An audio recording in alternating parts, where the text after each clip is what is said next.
Timur جو بڑے ہی انداز میں زمل کے پاس کھڑا مسلسل اسے دیکھے جا رہا تھا۔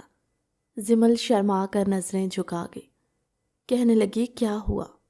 وہ شرما کر بولی پلیز تیمور ایسے نہیں کرو۔ وہ بھی بڑے انداز میں زمل کے آگے بیڈ پر گرا، اپنے ہاتھ پر اپنا سر ٹکائے وہ اس کے چہرے کی طرف دیکھنے لگا۔ اب زمل کے پاس چھپنے کا کوئی راستہ نہ تھا۔ تیمور کہنے لگا دیکھنے دو نا، اب یہ تو تم نے خود ہی مجھے سارے حقوق دیے جن کا میں بھرپور انداز میں فائدہ اٹھاؤں گا۔ زمل نے اپنا ہاتھ آگے بڑھا کر تیمور کا چہرہ دوسری طرف کرنا چاہا، مگر وہ بضد اپنا سر اس کی گود میں رکھ کر کہنے لگا اب بتاؤ کیوں چھپ رہی ہو مجھ سے؟ کہنے لگی چھپ نہیں رہی پلیز، لیکن ایسے اتنی غور سے مت دیکھیں، کچھ ہونے لگتا ہے۔ کہنے لگا کیا کچھ ہو رہا ہے؟ یہی تو چاہتا ہوں کچھ ہو۔ زمل کے چہرے کی خوشی دیکھنے کے لائق تھی، وہ بس مسلسل مسکرا رہی تھی۔ ایک پل کے لیے سنجیدہ ہوتی وہ تیمور کے چہرے کو اس پر اپنا ہاتھ پھیرتے ہوئے کہنے لگی تیمور آپ میرے لیے میری جان سے بڑھ کر عزیز ہے، بس اللہ کا شکر ہے کہ اللہ نے آپ کو میری قسمت میں لکھ دیا، ورنہ انجانے شخص کے ساتھ ساری زندگی کسی جیل میں قید کاٹنے کے برابر ہوتی میری۔ تیمور اٹھ کر بیٹھا، اس کے دونوں ہاتھوں کو پکڑا، کہنے لگا اس طرح کی باتیں نہیں، بس خوشیاں، سمجھی؟ زمل کی آنکھوں سے آنسو گرے، مگر وہ آنسو خوشیوں کے تھے۔ تیمور نے اس کی کلائی پکڑی جہاں پر ابھی بھی نشان تھا، اس نے وہاں پر اپنے لب رکھے۔ زمل آنکھیں بند کیے سکون محسوس کر رہی تھی۔ محبت میں محبوب کا سامنے بیٹھا رہنا اور اس کا یوں دیدار ہونا، یہ بھی محبت کو پا لینے کا ایک بہت پرسکون لمحہ ہوتا ہے۔ اور زمل جسے اب دلی طور پر یہ اطمینان اور سکون ہو چکا تھا کہ تیمور اس کا ہو چکا ہے، اور وہ بھی کچھ زور زبردستی نہیں بلکہ محبت سے، خوشی سے، سب کی دعاؤں کے ساتھ وہ اس کی زندگی میں رخصت ہو کر آئی تھی، اور یہ اس کی محبت کی بہت بڑی جیت تھی۔ تیمور کہنے لگا دیکھو نا زمل، اب تم نے اتنی محبت کی ہے اور تمہاری محبت میں بالکل بھی شک کی گنجائش بچی ہی نہیں، مگر میں تو خود کو بہت خوش قسمت سمجھنے لگا کہ کوئی مجھ سے اتنی ٹوٹ کر محبت کرتا ہے۔ زمل بس مسکرائے جا رہی تھی، کہنے لگا مسکراتی رہو گی یا کوئی تحفہ وغیرہ بھی چاہیے؟ زمل بولی جو تحفہ مجھے اللہ نے آپ کی شکل میں دے دیا ہے نا تیمور، چیزوں کی تو کوئی اہمیت ہی نہیں ہے میری لائف میں۔ کہنے لگا تمہاری زندگی میں نہ ہو لیکن میری زندگی میں تو اب تمہاری خوشیوں کی اہمیت ہے بس۔ وہ جلدی سے اٹھا، بیڈ کی سائڈ ٹیبل کے دراز سے ایک پیاری سی ڈبیا نکال کے اس کے آگے گئی۔ زمل نے تجسس سے پوچھا یہ کیا؟ بولا کھولنے سے پہلے گیس کرو کیا ہوگا؟ بولی آئی ڈونٹ نو۔ زمل نے ڈبیا کھولی، اس میں خوبصورت سے کنگن تھے۔ تیمور نے اپنا ہاتھ آگے بڑھایا تو زمل نے اس کے ہاتھ میں اپنا ہاتھ دیا، بڑے پیار سے اسے کنگن پہناتے ہوئے اس کے ہاتھوں کو اپنے لبوں سے لگاتا کہنے لگا تمہاری محبت نے نا مجھے ایسا کر دیا ہے کہ میں اب محبت کا اظہار کرنے سے پہلے ڈر رہا ہوں کہ کیا میری محبت تمہاری محبت کے مقابلے میں کوئی اہمیت رکھ پائے گی۔ زمل کہنے لگی کیا مطلب؟ بولا مطلب یہ کہ جتنی خالص اور شدت سے محبت تم نے کی ہے نا، شاید میں اس کا مقابلہ کبھی نہ کر پاؤں گا، مگر آج میں ضرور کہہ سکتا ہوں کہ زمل میں تم سے محبت کرنے لگا ہوں۔ جانتی ہو جب تم ہاسپٹل کے بیڈ پر تھی مجھے ایسا لگ رہا تھا کہ جیسے میرے وجود سے کوئی میری روح کو کھینچ لائے، اور نہ میری روح نکل رہی تھی اور نہ مجھے سکون مل رہا تھا۔ مجھے یہی ڈر تھا کہ اگر زمل کو کچھ ہو گیا تو میں کیا کروں گا؟ میرے پاس کوئی راستہ نہیں بچنا تھا، اور میں اس چیز کے لیے تمہیں کبھی معاف نہیں کروں گا زمل، جو تم نے وہ درد مجھے دیا۔ میرا دل چھلنی ہو گیا تھا اس وقت۔ زمل رو پڑی، کہنے لگی تیمور آپ کی بے رخی مجھے کاٹ رہی تھی، میں نہیں جانتی تھی آپ کی بے رخی کے پیچھے آپ نے کیا پلاننگ کی ہوئی ہے، مگر میرا دم گھٹنے لگا تھا یہ سوچ کر کہ آپ میں نااہل کے ہو جائیں گے، ایک ہی گھر میں رہتے ہوئے اپنی محبت کو کسی اور کے ساتھ دے کر۔ یہی وہ بات تھی جس نے مجھے کہا کہ زمل اس سے بہتر ہے کہ تم پہلے ہی اپنی جان لے لو، اور سچ میں نے اپنی جان لی تھی، وہ تو میں بچ گئی۔ تیمور نے اپنا ہاتھ اس کے لبوں پہ رکھ کے اسے چپ کروا دیا۔ اللہ کا واسطہ ہے خاموش ہو جاؤ، اس طرح کی کوئی بات نہیں ہوگی، سمجھی؟ وہ لمحہ یاد کر کے مجھے وحشت سی ہوتی ہے، مجھے بے بسی کی انتہا محسوس ہوتی ہے۔ ایسی بے بسی میں نے اپنی پوری زندگی میں کبھی محسوس ہی نہیں کی تھی جتنی بے بسی مجھے اس دن ہوئی تھی۔ مجھے ایسا لگ رہا تھا کہ سب کچھ میرے ہاتھوں سے ایسے پھسل رہا ہے جیسے ریت ایک مٹھی میں سے سرکتے ہوئے اس مٹھی کو خالی کر رہی ہو۔ خدا کا واسطہ ہے زمل، دوبارہ تمہارے دل میں کچھ بھی ہو میرا گریبان پکڑ لینا، چاہو تو مجھ پر اپنا غصہ نکالنا، یہ رہا میں، میرے منہ پہ تھپڑ مارو، جو کرنا ہے کرو، اپنا غصہ نکالو، مگر تمہیں قسم ہے اپنی اس محبت کی، تم آج کے بعد کوئی غلط قدم نہیں اٹھاؤ گی، سمجھی؟ زمل بس حسرت بری نگاہوں سے تیمور کو بولتے ہوئے دیکھے جا رہی تھی۔ کہنے لگا، ویسے کیا دیکھے جا رہی ہو؟ کچھ جواب نہیں دو گی؟ بولی، محبت کے بدلے اتنی محبت مل رہی ہے تو رشک تو کروں گی نا اپنی قسمت پہ۔ اس کا چہرہ اپنے ہاتھوں میں پکڑے، اس کے ماتھے کے ساتھ اپنا ماتھا ٹکائے، اپنی نوز زمل کے نوز کے ساتھ رب کرتے ہوئے کہنے لگا، I love you so much and thank you so much، مجھے محبت سے باور کروانے کے لیے۔ اسے اپنی باہوں میں بھرتا اپنے سینے میں بھینچ گیا۔ آج زمل کی شدتیں اس پر محبت کی صورت میں برس رہی تھی۔ تیمور نے اسے اپنی محبت کی بارش میں اس قدر بھگویا کہ زمل کا روپ نکھر کر ایسے تھا جیسے بہار کے موسم میں کھلے ہوئے گلاب پر اوس پڑی ہو۔ خوبصورت سا زندگی کا آغاز کیا انہوں نے۔ صبح ہوئی، ادھر جویریہ جو ابھی تک بے سود سی لیٹی تھی، شاید وہ اس بات سے بیگانہ تھی کہ اس کی آج صبح ایس پی شاوز ملک کی باہوں میں ہونے والی ہے۔ شاوز نے اپنے برابر میں پڑی ہوئی خوبصورت سی لڑکی کو دیکھا تو وہ محبت پاش نظروں سے اسے دیکھتا ہوا اس کے چہرے کے اوپر جھکا۔ جویریہ بے لباس لحاف کے اندر تھی۔ شاوز ملک اپنے جذبات کو بھڑکنے سے روک نہ پا رہا تھا۔ وہ مزید اس کے قریب ہوتا، اس کے بالوں کو اس کے چہرے سے پیچھے کرتے ہوئے اپنے ہاتھوں سے اس کے بالوں میں انگلیاں پھیرتے آہستہ آہستہ اپنا ہاتھ اس کی کمر پر لے جاتا، اسے ایک جھٹکے سے اپنے سینے کے ساتھ پیوست کر چکا تھا۔ شاوز ملک کی اس حرکت پر جویریہ کی آنکھیں ایسے کھلی جیسے وہ کرنٹ کھا کر اٹھی ہو۔ کمرے میں دھیمی دھیمی دن کی روشنی آ رہی تھی جس سے وہ ایک دوسرے کو دیکھ رہے تھے۔ جویریہ تو شرم سے خود کو چھپاتے ہوئے کمفرٹر کے اندر گھستی جا رہی تھی۔ شاوز ملک اس کی اس حرکت پر کھلکھلا کر ہنسا، کہنے لگا، کیا ہوا، چھپ کیوں رہی ہو؟ اب تم میری ہو اور جانتی ہو میاں بیوی ایک دوسرے کا لباس ہوتے ہیں۔ وہ خود بھی کمفرٹر کے اندر جاتے ہوئے اس کے لبوں پر جھک چکا تھا، اپنی شدتیں اس پر لوٹاتا۔ جویریہ نے بہت ہمت سے شاوز کو دور کیا، کہنے لگی، شاوز میرا سانس رک جاتا ہے۔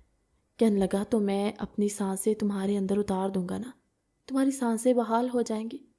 وہ ایک جھٹکے سے اس کے اوپر ہوتا کہنے لگا، اب یہ شاوز ملک کسی کام کا نہیں رہے گا سوائے اپنی بیوی کی غلامی کے۔ تمہیں پتہ ہے یہ ایس پی شاوز تمہارا غلام ہے، جو حکم کرو گی وہ یہ پورا کرے گا۔ ابھی فی الحال یہی حکم ہے کہ تم مجھ سے دور ہو جاؤ، مجھے اٹھ کے فریش ہونا ہے۔ کہنے لگا، کیا مطلب، تم شاور لینا چاہتی ہو؟ کہنے لگی، ظاہر ہے۔ بولا، اگر شاور تو مجھے بھی لینا ہے، چلو۔ جویریہ اس سے آنکھیں پھاڑے دیکھ رہی تھی۔ کہنے لگی، شاوز ایسے آپ تنگ نہیں کریں گے مجھے۔ وہ اسے گدگداتے ہوئے کہنے لگا، تنگ؟ ابھی تو میں نے کچھ کہا بھی نہیں اور تم تنگ ہو گئے، چلو۔ جویریہ کہنے لگی، پہلے آپ یہاں سے اٹھ کر جائیں، میں بعد میں اٹھوں گی۔ کہنے لگا، اوکے بابا۔ شاوز خود کو ہلکے پھلکے لباس میں چھپاتے ہوئے اٹھ کر باہر بالکنی میں کھڑا ہو گیا۔ جویریہ نے جلدی سے ایک ہی فرصت میں اٹھ کر خود کو اپنے بڑے سے دوپٹے میں چھپاتے ہوئے واش روم میں جا کر دروازہ بند کر لیا۔ وہ شاور لیتے ہوئے سوچنے لگی، میرے پاس تو کوئی اور جوڑا بھی نہیں ہے، اب کیا پہنوں گی میں؟ وہ نہانے کے بعد پریشان، جو پہلے اس نے سوچا ہی نہیں تھا۔ وہ اسی بات پر ٹاول کو اپنے گر لپیٹے ہوئے شرم سے سمٹتے ہوئے باہر نکلی۔ ہاتھوں پر مہندی کے نشان جو نئی نویلی دلہن کی خوبصورتی کو چار چاند لگا رہے تھے۔ شاوز ملک بڑی بے باکی کے ساتھ سامنے بیٹھا، اسے پیروں سے لے کر سر تک دیکھ رہا تھا۔ کہنے لگا، کیا ہوا، کپڑے نہیں پہنے؟ دیکھا نا، اچھی بیویاں ایسی ہوتی ہیں جو بنا کہے شوہر کے دل کی بات کو سمجھ آئے۔ ادھر آؤ، اپنی تھائز کی طرف اشارہ کرتے ہوئے کہنے لگا ادھر بیٹھو۔ جویریہ پیچھے کو ہو گئی۔ کیا بات ہے شاوز، اب مطلب آپ ہر وقت یہی باتیں کریں گے؟ بولا ابھی ایک رات تو گزری ہے، ابھی تو ساری زندگی یہی باتیں کروں گا اور تم سنو گی نا، بلکہ تم بھی کرو گی اس طرح کی باتیں میرے ساتھ۔ کہنے لگی نہیں۔ وہ ایک پل کے لیے پریشان سی ہوئی اور خاموش ہو گئی۔ شاوز اٹھا، اس کے قریب ہوا، اس کے گیلے بالوں کی لٹ کو اپنی انگلی پر گھماتے ہوئے کہنے لگا کیا ہوا میری ننھی سی جان کو؟ اچانک پریشان؟ بولی میرے پاس پہننے کے لیے کچھ نہیں ہے، میں نے کون سا یہ شادی تیاری سے کی ہے؟ بولا پاگل ہو گئی ہو، تم نے تیاری سے نہیں کی مگر باقی سب نے تو تیاری سے کیا ہے نا سب۔ وہ اسے کندھوں سے پکڑے ہوئے سیدھا الماری کے پاس لے جا کر کھڑا ہوا۔ الماری کو کھولا تو وہ جویریہ کے سائز کے کپڑوں سے بھری ہوئی تھی، اس کی ضرورت کا تمام سامان۔ وہ فوراً پیچھے کو مڑی، شاوز کی طرف دیکھا، وہ مسکرایا، کہنے لگا جی جناب، اسی لیے تو کہہ رہا ہوں کہ یہ ایس پی شاوز ملک اب تمہاری غلامی کرنے کے علاوہ کوئی اور کام نہیں کر پائے گا۔ وہ مسکرائی، کہنے لگی کون سا جوڑا پہنو؟ شاوز نے ہاتھ آگے بڑھاتے ہوئے ایک گلابی رنگ کی فراک نکال کر کہنے لگا یہ میں نے سوچا تھا کہ تم پہلے دن یہ پہنو گی۔ اس نے ہینگر پکڑا، گھما کر دیکھا، لانگ فراک خوبصورت سی۔ کہنے لگی واو، بیوٹیفل چوائس ہے آپ کی۔ وہ اس کی تھوڑی سی اس کا چہرہ پکڑتے ہوئے کہنے لگا وہ تو ہے، اب خود کو شیشے میں دیکھ لو، تم بھی تو میری چوائس ہو نا۔ جویریہ کہتی باتیں بنانا تو کوئی آپ سے سیکھے۔ بولا چلو کچھ تو سیکھو گی نا، یہ کام بھی اگر تم نے مجھ سے سیکھ لیا نا تو میرا بہت فائدہ ہوگا۔ وہ بولی وہ کیسے؟ کہنے لگا جب تم بھی اس طرح کی باتیں میرے ساتھ کرو گی تو میرا دل تو خوشی سے نہال ہو جائے گا، میں تو جھوم اٹھوں گا۔ بولی چلے جائیں، اب آپ بھی فریش ہو جائیں۔ وہ پھر سے جویریہ کے چہرے پر جھکنے لگا مگر جویریہ جلدی سے وہاں سے کھسکی۔ شاوز ملک مسکراتا ہوا کندھے پر ٹاول رکھے واش روم میں بند ہوا۔ وہ شاور لیتے باہر نکلا، تب تک جویریہ آلموسٹ تیار ہو گئی تھی، بس اپنے بال بنا رہی تھی۔ بال بنانے کے بعد اس نے ابھی جویلری نہیں پہنی تھی۔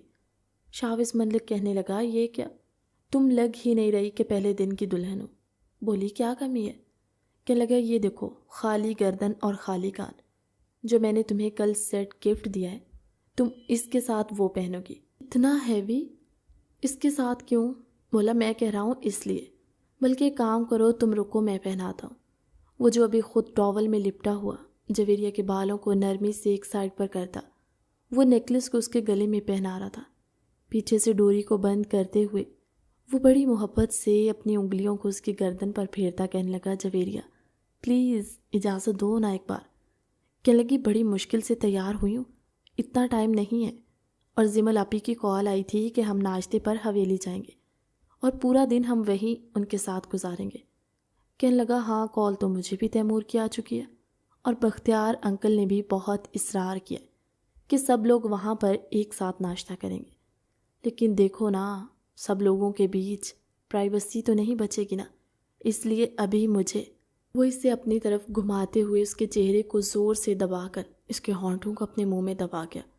جویریہ بس ہاتھ مارتی رہ گئی، اس کی ساری لپسٹک کو خراب کر چکا تھا۔ جویریہ غصے کے ساتھ پیچھے ہٹی۔ میں ناراض ہوں آپ سے۔ کہنے لگا سوچ لو، منانے لگوں گا تو پھر تمہیں دوبارہ سے ریڈی ہونا پڑے گا۔ وہ چڑھ کر بولی کیا ہے شاوز؟ بولا اوکے بابا، سو سوری، اب تنگ نہیں کرتا۔ وہ دوبارہ سے اپنی لپسٹک کو سیٹ کرتے ہوئے کمرے سے جانے لگی۔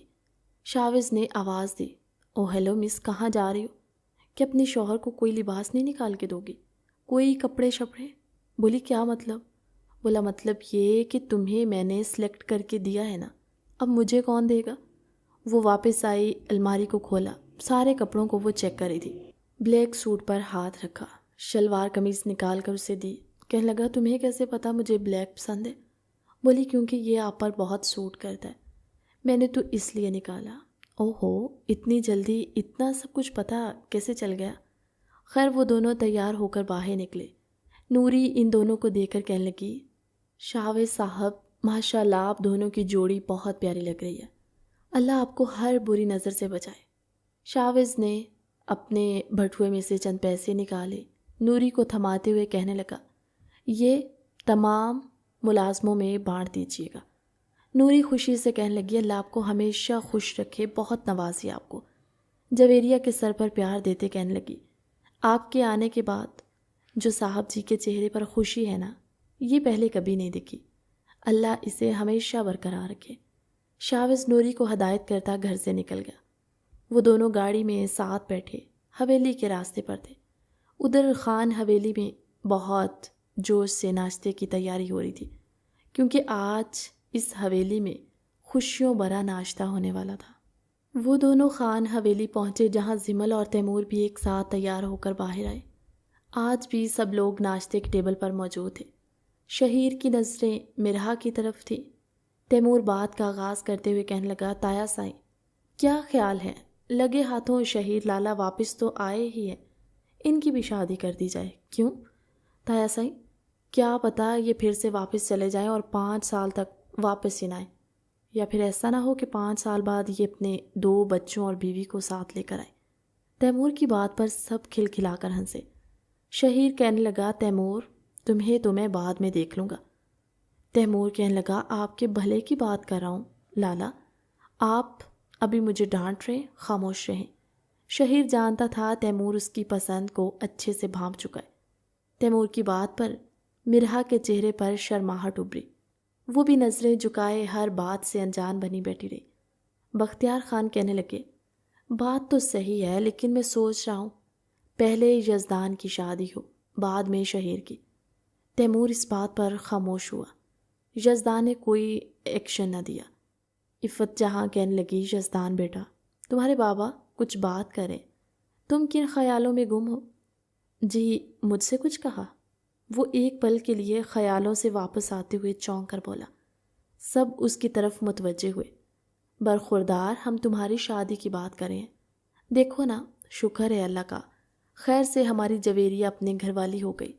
زمل اور تیمور بھی، ان دونوں کے فرض سے بھی ہم سب کو دوش ہو چکے ہیں۔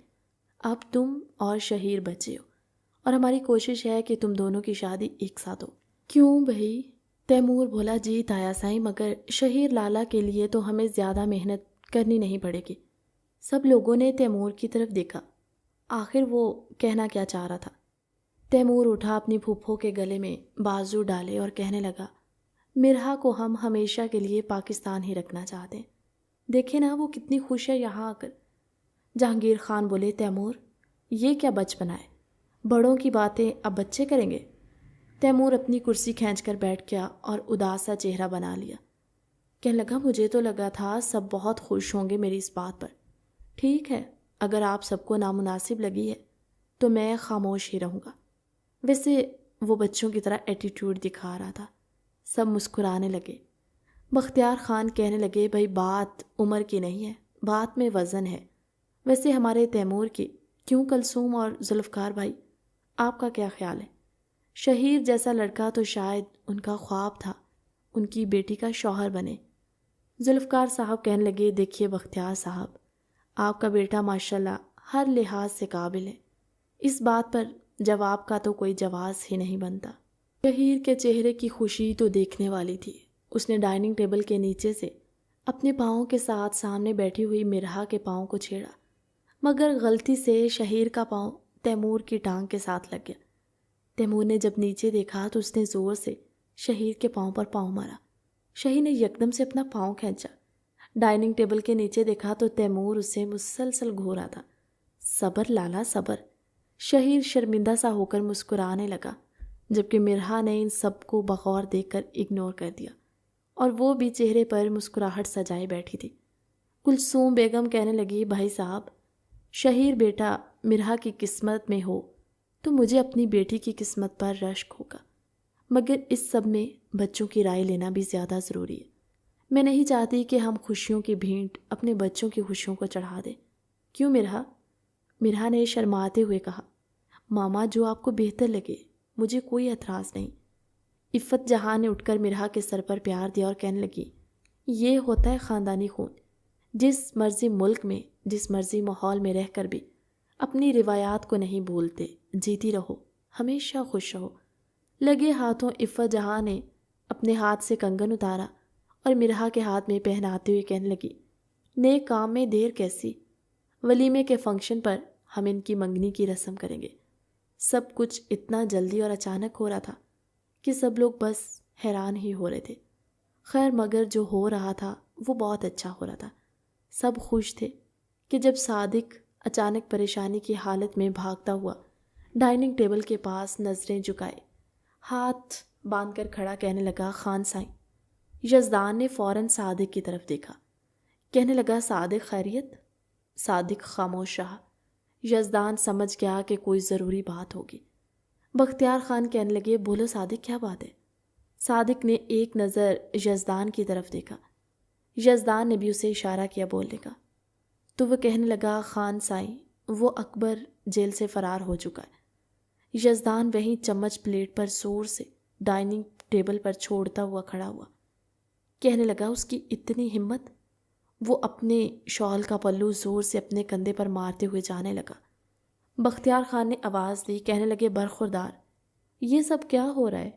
ٹھیک ہے تم سردار ہو، تمہارے ہاتھ میں سارے فیصلے لینے کی اجازت ہے، مگر کیا اپنے بڑوں کو بتانا ضروری نہیں سمجھو گے؟ لائبہ حویلی سے لاپتہ ہے، پھر اکبر ملازم کا یوں غائب ہو جانا، اور اب جیل سے فرار۔ جیل کس لیے بھیجا؟ یزدان کہنے لگا، بابا سائیں، یہ سب باتیں آپ کو بعد میں بتاؤں گا، ابھی میرا جانا ضروری ہے۔ لیکن بختیار خان کہنے لگے، نہیں، تم ابھی اور اسی وقت ساری بات بتا کر جاؤ گے۔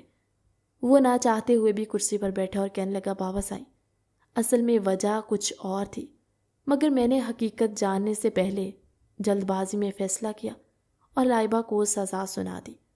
سب اس بات پر متجسس ہوئے۔ وہ ان سب باتوں کا جواب جاننے کے لیے یزدان کی طرف متوجہ تھے۔ بختیار خان پھر کہنے لگے، کیا بات ہے، کھل کے بتاؤ۔ بولا، بابا سائیں، اصل میں شامیر کا قتل لائبہ کے بھائی حاشر نے نہیں کیا تھا۔ وہ بظاہر دیکھنے والوں کی آنکھوں میں دھول جھونکی گئی تھی کہ سب کو یہی لگے کہ وہ قتل حاشر سے ہوا۔ حاشر نے تو اس دن اپنی جان بچانے کے لیے گولی چلائی تھی، مگر جو گولی شامیر کو لگی وہ گولی حاشر کی بندوق سے نکلی ہوئی نہیں تھی، بلکہ اسے چودھری دلاور کے بھتیجے اکبر نے اپنے نشانے پر رکھا تھا۔ عفت جہاں کے کلیجے کو ایک دم کھینچ سی پڑی۔ ایک ماں کے کلیجے کو ہاتھ تو پڑنا تھا جب ان کے جوان بیٹے کے قتل کی داستان چھیڑی گئی۔ کہتے ہیں بیٹے میں 100 عیب بھی ہوں، مگر ماں کی نظر میں وہ پھر بھی اس کے جگر کا ٹکڑا ہی ہوتا ہے۔ مگر وہ خاموش رہی۔ سب کے چہروں پر جو کچھ دیر پہلے ہنسی تھی وہ اداسی میں بدل گئی۔ یزدان خانزادہ مزید کچھ بولتا کہ بختیار خان کہنے لگے، چودھری دلاور سے مانا کہ ہماری نوک جھونک ہے اور وہ حاسد بندہ ہے، مگر شامر سے اکبر کی کیا دشمنی؟ یہ وہ بات تھی جس پر یزدان خانزادہ کے لبوں پر خاموشی چھا گئی، مگر اس نے ہمت کرتے ہوئے سچائی بولنی شروع کر دی، کیونکہ وہ بھی چاہتا تھا کہ سب لوگ سچائی جانیں۔ کہنے لگا، بابا سائیں، اکبر کی منگیتر مومل جو چودھری دلاور کی بیٹی تھی، شامیر نے بری صحبت میں بیٹھ کر برے کام شروع کرنے کر دیے تھے۔ یہ تو ہم جانتے تھے کہ وہ شراب، نشہ، یہ چیزیں کرنے لگا، مگر وہ لوگوں کی عزتوں کو بھی تار تار کرنے لگا تھا۔ اس نے چودھری دلاور کی بیٹی کا ریپ کیا، جس کی وجہ سے وہ ایک زندہ لاش بن چکی ہے۔ اکبر کی منگیتر تھی وہ، اس کی محبت تھی وہ کیسے برداشت کرتا؟ اسی کا بدلہ لینے کے لیے اس نے ہمیشہ شامیر پر اپنی آنکھ رکھی ہوئی تھی۔ موقع ملتے ہی اس نے شامیر کو موت کے گھاٹ اتار دیا اور الزام حاشر پر چلا گیا۔ اور دیکھے نا بابا، کیسے وہ ہماری ناک کے نیچے ہم سب کو بیوقوف بناتا ہوا اس حویلی میں گھس آیا، اور جانتے اس کا مقصد کیا تھا؟ اس گھر کی عزتوں کو خراب کر کے خان حویلی کے مردوں کا سر سب کے سامنے جھکانا۔ اسی بات پر بختیار خان، جہانگیر خان، بلکہ سب کا ہی خون ایسے تھا جیسے ٹھاٹھے مارا۔ بختیار خان فوراً کھڑے ہوئے، کہنے لگے، دلاور، میرے بیٹے کی غلطی کی سزا تم میرے گھر کی عزتوں سے لوگے، یہ تمہاری معافی کے قابل نہیں ہے۔ یزدان خانزادہ فوراً سے اٹھا، کہنے لگا، بابا سائیں، دیکھا جائے تو انہوں نے جو کرنا چاہا وہ مناسب ہی تھا۔ ہماری عزت پر تو ابھی اس نے ہاتھ ڈالنے کا سوچا ہے اور ہمارا یہ حال ہو چکا ہے۔ ان کی کیا حالت ہوگی جن کی آنکھوں کے سامنے ان کی بیٹی زندگی اور موت کی جنگ لڑ رہی ہے، وہ ایک زندہ لاش پڑی ہے۔ سوچئے ذرا بابا سائیں۔ بختیار خان کہنے لگے، شامیر کاش تم میرے بیٹے ہی نہ ہوتے۔ بختیار خان کا اگلا سوال تھا، تمہیں اس سب کا کیسے پتہ چلا؟ یزدان خانزادہ کا سر جھک گیا، کہنے لگا، بابا سائیں جانتے ہیں، ہماری ناک کے نیچے پہلے میں نے بغیر حقیقت جانے لائبہ کو سزا کے طور پر اپنے نکاح میں لایا، پھر اس حویلی میں اس کا حال ملازموں سے بھی بدتر کر دیا، اور اسی چیز کا فائدہ اٹھاتے اکبر نے لائبہ پر پوری نظر رکھی ہوئی تھی، اور نہ جانے کب سے وہ اسے چھپ چھپ کر ہراساں کر رہا تھا۔ اور بابا سائیں مجھے یہ احساس گناہ سکون نہیں لینے دے رہا۔ یزدان کی حالت بتا رہی تھی کہ وہ کس قدر ٹوٹ کر بکھر چکا ہے۔ سب لوگ کہنے لگے، ہم اپنی خوشیوں میں تمہارے اندر کے دکھ کو دیکھ ہی نہیں پائے، معاف کرنا یزدان ہمیں۔ کہنے لگا، بابا سائیں لائبہ قصوروار نہیں ہے، اور مجھے یہ سچائی اس وقت پتہ چلی جب وہ اکبر اپنی گھٹیا ترین حرکت پر اتر چکا تھا۔ وہ سرونٹ کوارٹر میں لائبہ کے ساتھ نہ جانے کیا کر جاتا اگر اس رات میں وقت پر نہ پہنچتا، اور جب مجھے حقیقت ساری پتہ چل گئی کہ لائبہ کو میں نے اس گناہ کی سزا دی ہے جو اس کے بھائی نے کیا ہی نہیں، جس سے اس بیچاری کا کوئی لینا دینا ہی نہیں، پہلے وہ میری نفرت کی بھینٹ چڑھی، اس کے بعد اکبر نے اسے اپنی نفرت کا نشانہ اس لیے بنایا کیونکہ وہ میری منکوحہ تھی۔ وہ شامیر کی حرکت کا بدلہ لائبہ کو نقصان پہنچا کر مجھ سے لینا چاہتا تھا۔ بابا سائیں اگر اسے کچھ ہو جاتا، ساری زندگی میں خود سے نظریں نہ ملا پاتا، اور نہ ہی میں اب خود سے نظریں ملانے کے قابل رہا۔ میں نہیں جانتا وہ کہاں چلی گئی ہے۔ گاؤں کا، شہر کا چپا چپا چھان مارا، نہ لائبہ کا نہ اس کے خاندان کا، مجھے کچھ پتہ نہ چل سکا۔ میری روح بے سکون ہو چکی ہے بابا سائیں۔ یزدان کی آنکھوں سے آنسو بہے۔ عفت جہاں اٹھ کر یزدان کے پاس آئی، کہنے لگی، یزدان میرے بیٹے حوصلہ رکھو، میرا بیٹا پہاڑ جیسا مضبوط ہے۔ کہنے لگا، اماں سائیں مضبوط ہوں مگر انسان ہوں، دل ہے، جذبات ہے، کیا کروں؟ ہمت ختم ہو چکی ہے۔ جب تک لائبہ مجھے مل نہیں جاتی میں اس سے معافی نہیں مانگ لیتا۔ مجھ پر زندگی کی ہر خوشی، ہر سکھ، ہر سکون حرام ہے۔ وہ سمجھ سکتے تھے اس کی کیفیت۔ عفت جہاں کہنے لگی، میں نے تو پہلے دن ہی یزدان تمہیں یہ کہا تھا کہ ہم لوگ اس رسم کے خلاف ہیں، مگر تم نے کسی کی نہیں سنی۔ اس وقت بھی میں نے تمہیں یہی کہا تھا کہ ہمیں اس لڑکی سے کوئی لینا دینا نہیں ہے۔ ہم جانتے تھے شامیر کس راہ پر چل پڑا ہے، ہم کیوں کسی کی معصوم بیٹی کو ظلم کی بھینٹ چڑھائیں، مگر تمہاری ضد کے آگے خاموش ہو چکے تھے۔ وہ اپنے بالوں کو اپنے ہاتھوں سے نوچتا کہنے لگا، غلطی میں نے کی ہے، اس غلطی کا ازالہ بھی میں ہی کروں گا۔ میں تب تک حویلی نہیں لوٹوں گا جب تک مجھے لائبہ نہیں مل جاتی۔ بختیار خان کہنے لگے، یزدان بے وقوف مت بنو، ہم ایک بیٹے کو کھو چکے ہیں، مزید ہمارے اندر حوصلہ نہیں ہے۔ کہنے لگا، بابا وہ بھی تو کسی کی اولاد ہے، کسی کی بیٹی ہے، میں اس کے خاندان کو ڈھونڈوں گا، اسے مل کر معافی مانگوں گا۔ بختیار خان کہنے لگے، اگر اکبر ملے تو اس سے کہہ دینا کہ ہم نے قتل معاف کیا اور قتل کا بدلہ نہیں چاہتے۔ شامیر نے اپنے کیے کی سزا پائی ہے، اور اس لیے وہ ہم سے مزید الجھنے کی کوشش نہ کرنے، ورنہ پھر ہم بھی منہ توڑ جواب دیں گے۔ وہ اس سب کو ہماری کمزوری بالکل نہ سمجھے۔ یزدان خانزادہ نے ایک نظر اپنے والد صاحب کی طرف دیکھا اور حویلی سے نکل گیا۔ صادق بھی اس کے ساتھ تھا۔ کہنے لگا، صادق شہر کا، گاؤں کا، جہاں اس کے والدین رہتے تھے، ان کے رشتہ داروں کا سب کا پتہ کرواؤ۔ مجھے آج شام تک ہر حال میں لائبہ چاہیے، کوئی ایسی جگہ نہ ہو جہاں دیکھا نہ جائے۔ صادق کہنے لگا، جو حکم خان سائی۔ وہ یہ کہہ کر چل پڑا، جبکہ یزدان خانزادہ کی بھی اب ایک ہی خواہش تھی کہ ہر حال میں وہ لائبہ کو ڈھونڈے گا۔ شہر کا چپا چپا اس نے چھان مارا، بس، سڑکیں، ہوٹلز، پناہ گاہیں، یتیم ادارے، جو کچھ تھا، شیلٹر ہومز، وہ سب کچھ اس نے ساتھ جا کر چیک کروایا۔ سورج ڈھلنے لگا، دن سے شام اور شام سے اب رات ہونے کو آئی تھی۔ رات کو ولیمے کا فنکشن تھا۔ گھر سے اسے ایک دو بار کالز بھی آئیں جس پر اس نے کوئی جواب نہ دیا۔ تھک ہار کر وہ اپنی گاڑی میں بیٹھا، سیٹ پر اپنی گردن پیچھے کو گرائے کہنے لگا، یا اللہ اب تو ہی کوئی راستہ نکال دے۔ جب انسان بے بس ہو جاتا ہے تو پھر امید کی کرن دکھانے والی تیری ہی ذات ہے۔ یا اللہ، مجھ سے غلطی ہو گئی ہے اور میں اس غلطی کا کفارہ ادا کرنا چاہتا ہوں، پلیز مجھے ایک موقع دے دیجیے۔ وہ اپنا سر اپنے ہاتھوں میں گرائے اسی جستجو میں تھا، نہ چاہتے ہوئے بھی اس کے پاس کوئی اور راستہ نہیں تھا۔ صادق نے بھی ہر طرف سے مایوسی کی خبر سنائی۔ اس نے گاڑی کو سٹارٹ کیا اور حویلی کے لیے نکلنے لگا۔